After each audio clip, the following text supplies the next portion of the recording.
நிறுவனம் கட்டி எழுப்ப வேண்டிய முக்கியமான நோக்கம் வந்து கேடர் ஃபார்மேஷன், கெப்பாசிட்டி பில்டிங்.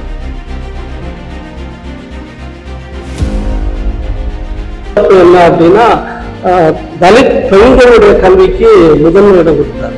ஏன்னா அவங்க ரெண்டு வகையில நசுக்கப்படுறாங்க. ஒன்று சாதிய ரீதியாக, இன்னொன்று ஆணாதிக்க ரீதியாக. ஆணாதிக்க மேலாண்மையினால ரெண்டு வகையில அவங்க நசுக்கப்படுறாங்க. அதனால தலித் பெண்களுக்கு நம்ம கல்வியை கொடுக்கணும் அப்படிங்கிறதுக்காகத்தான் இந்த பெண்களுக்குன்னு, குழந்தைகளுக்குன்னு ஒரு விடுதியை ஆரம்பிச்சாரு. இந்த அளவு அது செயல்பட்டுக்கிட்டு இருக்கு.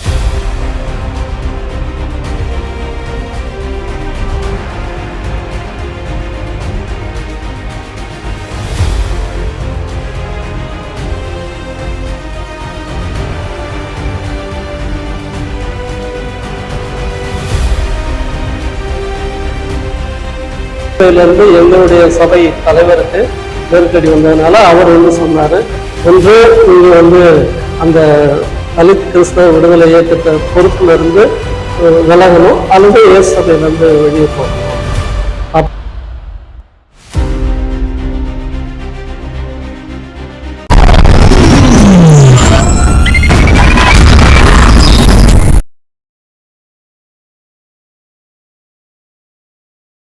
டமாரம் சொந்தங்களுக்கு தமிழ் வணக்கம். நான் உங்கள் லூர்துசாமி. டமாரம் ஓயாது முழங்கும் என்ற முழக்கத்தோடு நாம் அரசியல் நிகழ்வுகளையும் நாட்டு நடப்புகளையும் விவாதித்துக் கொண்டும் உரையாடி கொண்டும் வருகிறோம். அந்த வரிசையில் நாம் சந்திக்க இருக்கும் சிறப்பு விருந்தினர் அருட்தந்தை மரியநாதன் அவர்கள். மதுரை டாக்கா ட்ரஸ்டியும் மேனேஜருமான அவரை சந்திக்க இருக்கிறோம். வணக்கம் ஃபாதர். வணக்கம். நலமா இருக்கீங்களா ஃபாதர்? நல்லா இருக்கு. இந்த டாக்காவோட ஹிஸ்டரி என்ன ஃபாதர்?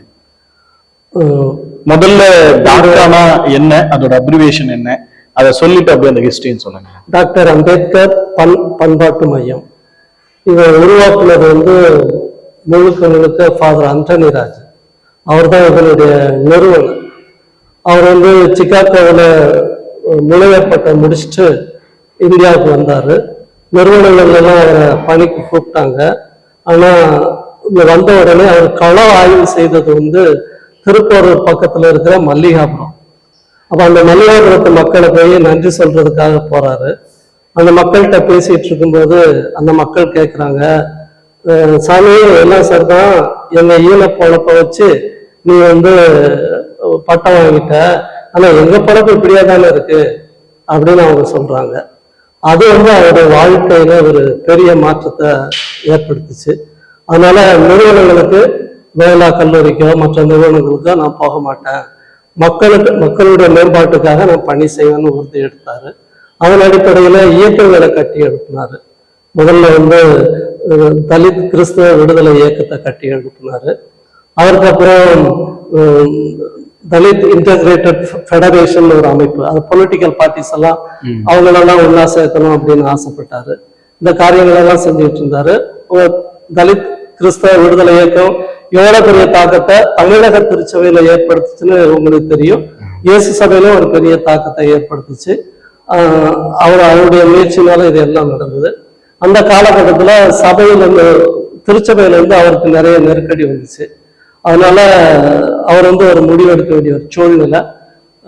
திருச்சபையில எங்களுடைய சபை தலைவருக்கு நெருக்கடி வந்ததுனால அவர் சொன்னாரு, ஒன்று நீங்க அந்த தலித் கிறிஸ்தவ விடுதலை இயக்கத்தை பொறுப்புல இருந்து விலகணும், அல்லது இயேசு சபையில இருந்து வெளியே போகணும் அப்படின்னு. அப்போ இவர் முடிவெடுத்தாரு, சபையில இருக்கிற அந்த இயக்கத்தை பொதுநிலையினரிடம் ஒப்படைக்கிறேன் அப்படின்னு சொன்னாரு. அவங்க தலைமையில இயங்கட்டும் அப்படின்ட்டு. அதுக்கப்புறம் ஐடியாஸ்ல கொஞ்ச நாள் தங்கியிருந்தார். அப்படி தங்கி இருக்கும்போதுதான் இந்த கள போராட்டம் இதெல்லாம் பார்த்துட்டு அவருடைய மனசுல பட்டது கல்வி ஒண்ணுதான் நமக்கு ஆயுதமா இருக்க முடியும், கல்வி ஒண்ணுதான் என்னுடைய மக்களுக்கு விடுதலை தர முடியும் அப்படின்னு ஆழமா யோசித்தார். அதனாலதான் இந்த மையத்தை, டாக்கா மையத்தை அவர் தொடங்கினாரு. கஸ்தூர்பா நகர் பக்கத்துல தங்கிட்டு, வாடகை வீட்டுல தங்கிட்டு, இது ஒரு தரிசாதான் இருந்தது. வாங்கி கொஞ்சம் கொஞ்சமா நண்பர்களுடைய உதவினால கட்டுனாரு. தொடக்கத்துல அவர் ஒரு தொலைநோக்கு பார்வை உடையவர், பல காரியங்கள் செஞ்சாரு. அவருடைய அடிப்படையான இது என்ன அப்படின்னா, மானுடத்தை நேசிச்சவர். சாதி சமயம் மதம் எல்லாத்தையும் கடந்தவர் அவர், மானுடத்தை நேசித்தவர் அப்படின்னு.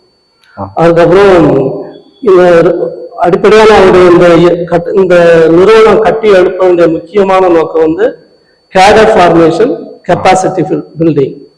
இந்த கேடர் ஃபார்மேஷனுக்கு கெப்பாசிட்டி பில்டிங்க்கு வேண்டிய எல்லா ஏற்பாடுகளையும் இங்க செஞ்சார். கேடர் ஃபார்மேஷன் என்ன மாதிரி கேடர்?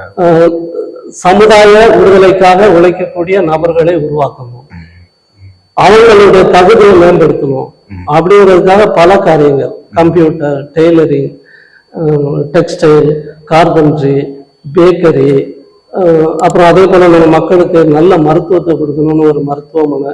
சேஸ் சபையில வேற எங்கேயுமே சேஸ் சபையில இருக்கிற மருத்துவமனை கிடையாது, இவர் தான் முதல்ல ஆரம்பிச்சது. இந்த அளவு அது ஒண்ணுதான் இயங்கிட்டு இருக்கு. அந்த மாதிரி ஒரு சிறப்புக்கு உரியவர். அப்படி நிறைய ப்ரோக்ராம் இருந்து அப்புறம் டீச்சர் ட்ரைனிங் ஆரம்பிச்சாரு. இந்த மாதிரி கேடர் ஃபார்மேஷனு, கெப்பாசிட்டி பில்டிங்ல தான் அவருடைய கவனம் இருந்தது. அதை கல்வியின் வழியா செய்யணும்னு நினைச்சாரு. அதுலயும் ஒரு சிறப்பு என்ன அப்படின்னா, தலித் பெண்களுடைய கல்விக்கு முதன்மை இடம் கொடுத்தாரு. ஏன்னா அவங்க ரெண்டு வகையில நசுக்கப்படுறாங்க, ஒன்று சாதிய ரீதியாக, இன்னொன்று ஆணாதிக்க ரீதியாக. ஆணாதிக்க மேலாண்மையினால ரெண்டு வகையில அவங்க நசுக்கப்படுறாங்க. அதனால தலித் பெண்களுக்கு நம்ம கல்வியை கொடுக்கணும் அப்படிங்கிறதுக்காகத்தான் இந்த பெண்களுக்குன்னு குழந்தைகளுக்குன்னு ஒரு விடுதியை ஆரம்பிச்சாரு. இந்த அளவும் அது செயல்பட்டுக்கிட்டு இருக்கு. அதுக்கப்புறம் கேடர் ஃபார்மேஷன், கெப்பாசிட்டி பில்டிங்ல நம்ம மக்கள் வந்து கடன் சுமையினால வீழ்ந்து போறாங்க அப்படின்ட்டு செல்ஃப் ஹெல்ப் குரூப்ஸ் ஆரம்பிச்சாங்க. சுய உதவி குழுக்கள் நிறைய 400க்கு மேல இருந்தது. அப்போ அதை ஆரம்பிச்சு அவங்களுக்கு சிறு தொழில் தொடங்குவதற்கு அந்த மாதிரி கடன் உதவி எல்லாம் செஞ்சு அவங்களுக்குள்ளே ரொட்டேட் பண்ணி நல்லா கொண்டு வந்தாரு. அப்புறம் 250 கிராமங்கள்ல மாலை நேர கல்வி, கல்விதான் ஆயுதம் அப்படிங்கிறதுல அம்பேத்கர் போல அவரும் தெளிவா இருந்தாரு. அதனால மாலை நேர கல்வியை அவரு சிறப்பா நடத்தினாரு. இப்போ நிதி பற்றாக்குறையினால ஆள் பழமும் இல்லாதனால அவருக்கு பின்னாடி நாங்க இப்போ 100 கிராமங்கள்ல மாலை நேர கல்வி நடத்துறோம். 4 மண்டலங்களாக பிரிக்கப்பட்டிருக்குது. இப்போ வரைக்கும் நடக்கிற காரியங்கள் எல்லாம் வர்க்கீஸ் அவருக்கு நல்லா தெரியும். இது எவ்வளவு பரப்பளவு உள்ள இடம்?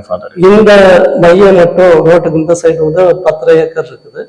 அந்த சைடு மருத்துவமனை இருக்கிறது ஒரு 6 ஏக்கருக்கு மேல இருக்குது. மருத்துவமனை வந்து பொது மருத்துவமனையா எல்லாரும் பயன்படுத்துற மாதிரி? பொது மருத்துவமனையா தான் நடத்தினாரு. சிராக் ஃபவுண்டேஷன் மெடிக்கல் ஃபவுண்டேஷன் ஆரம்பிச்சு பொது மருத்துவமனையா சுற்றியுள்ள கிராமங்களுக்கெல்லாம் குறைந்த செலவுல நிறைய பேருக்கு இலவசமாகவும் அவர் மருத்துவம் பண்ணியிருக்கிறாரு.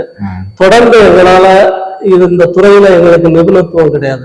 எஸ் சபையினர்னா கல்வி பணி தான் அப்படின்னு முதன்மையா இருந்ததுனால இதுல எங்களுக்கு நிபுணத்துவம் இல்லாததுனால அதை தொடர்ந்து நடத்த முடியல. இப்போ வந்து வல்லமை அப்படிங்கிற ஒரு குரூப்போட என்ஜிஓஸோட டைப் பண்ணி அவங்க வந்து நடத்துறதுக்கான ஏற்பாடுகளை நாங்க முயற்சி பண்ணிட்டு இருக்கிறோம். அவங்க வழியா கல்வி மருத்துவ சேவையும் செய்யலாம் அப்படின்னு நினைச்சிருக்கோம். இப்ப நீங்க இங்க சொன்ன மாதிரி அவர் தொடக்கத்துல இந்த மாதிரியான கார்பெண்டரிங், பேக்கரேட் இது மாதிரியான விஷயங்களை பண்ணாரு. இப்ப இந்த பண்பாட்டு மையத்துல என்னென்ன மாதிரியான பணிகள் உள்ள வந்து பெண்களுக்கான விடுதி இருக்குது. அது 100% எல்லாமே இலவசம் தான். தங்குறது, சாப்பாடு எல்லாமே இலவசம் தான். அது வந்து ஒரு குறிப்பிட்ட தலித் மக்கள்கிட்ட இருந்துதான் எடுக்கிறோம். இப்ப 100 கிராமங்கள்ல மாலை நேர கல்வி மையங்கள் இருக்கு. அந்த கிராமங்கள்ல வழிகாட்டிகள் இருக்காங்க. அந்த 100 கிராமமும் 4 மண்டலங்களா பிரிக்கப்பட்டிருக்கு. 4க்கும் ஒருங்கிணைப்பாளர் இருக்காங்க. அவங்க அந்தந்த கிராமங்கள்ல தகுதி வாய்ந்த பேரண்ட்ஸ், பெற்றோர் இல்லாத அல்லது ஒரு பெற்றோர் இருக்கிற அல்லது இருந்தோ ஏழ்மையில இருக்கிற குழந்தைகளை அனுப்புவாங்க. அவங்களே சூஸ் பண்ணி அனுப்புவாங்க. மே மாதமும் நாங்கள் 1 மந்த் கேம்ப் போடுவோம். அந்த கேம்ப்லையும் அவங்களுடைய வீட்டு பொருளாதாரத்தை ஸ்டடி பண்ணி இன்டர்வியூ பண்ணி அதன் அடிப்படையில் தான் நடக்கிறோம். Orphan, semi urban, destitute. இது வந்து தலித் கிறிஸ்டியன்ஸ்க்கு மட்டும் இல்லாம தலித் காமனா தலித் கிறிஸ்டியன்ஸ் அதான் சொன்னோம்ல, அந்தன் ராஜ் ஃபாதர் மானுடத்தை நேசித்தவர். சமயம் எல்லாம் அவருக்கு கிடையாது. அதனால தலித் மக்கள் இப்ப இங்க வந்து ஒரு 4-5 குழந்தைகள் தான் கிறிஸ்தவ பிள்ளைங்க, இது எல்லாரும் ஹிந்துஸ். எல்லாருக்குமான பணியா தலித் மக்களுக்கான ஒரு மையம்.